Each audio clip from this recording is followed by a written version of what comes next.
Hi friends, ఏంటండి ఈమె కొత్తగా కూరలతో వచ్చింది అనుకుంటున్నారా? మీరు చూడండి, నా స్టైల్లో నేను చేసే ఫిష్ పులుసు ఈరోజు చాలా బాగా వచ్చిందండి. ఫస్ట్ ప్యాన్ తీసుకొని ప్యాన్ అంటే మా దాంట్లో మూకుడు అండి, మేమైతే పెద్ద మూకుడు పెట్టాను. అందులో ఆయిల్ వేసాను. ఆయిల్ వేడైన తర్వాత ఆనియన్స్ కొంచెం ఫ్రై అవ్వాలి. ఫ్రై అయిన తర్వాత ఆనియన్ని పేస్ట్ చేశానండి, అది గ్రేవీ కోసము, గ్రేవీ మంచిగా రావడానికి. తర్వాత అల్లం వెల్లుల్లి పేస్ట్, ఆనియన్స్ మగ్గాక అల్లం వెల్లుల్లి పేస్ట్ వేసాను. ఆ తర్వాత పసుపు కొంచెం ఫ్రై అయిన తర్వాత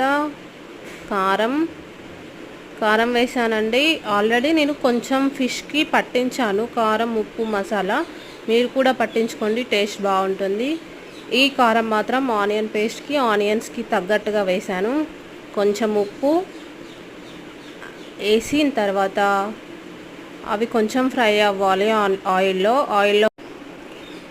ఫ్రై అయిన తర్వాత నెక్స్ట్ ఫిష్ పీసెస్ వేసాను. ఇవి 1.5 kg వరకు ఉంటాయండి ఫిష్ పీసెస్.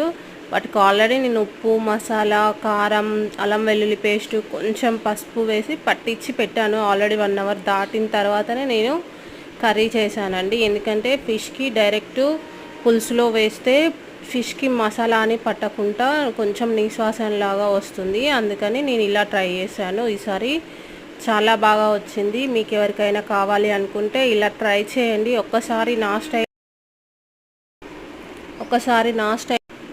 చాలా అంటే చాలా బాగా వచ్చింది. ఇవి కొంచెం కలిపిన తర్వాత, అంటే నేను చాలా స్మూత్గా కలిపానండి. మీకు స్పీడ్గా పెట్టే వరకు బాగా హెవీగా కలిపినట్టు వస్తుంది. చాలా స్మూత్గా కలిపాను. దెన్ నేను చింతపండు పులుసు కూడా నేను పాత చింతపండు ఉంటుంది కదా, అది తీసుకున్నాను. అదైతే చాలా బాగా టేస్ట్ ఉంటుంది కొత్త చింతపండు కంటే.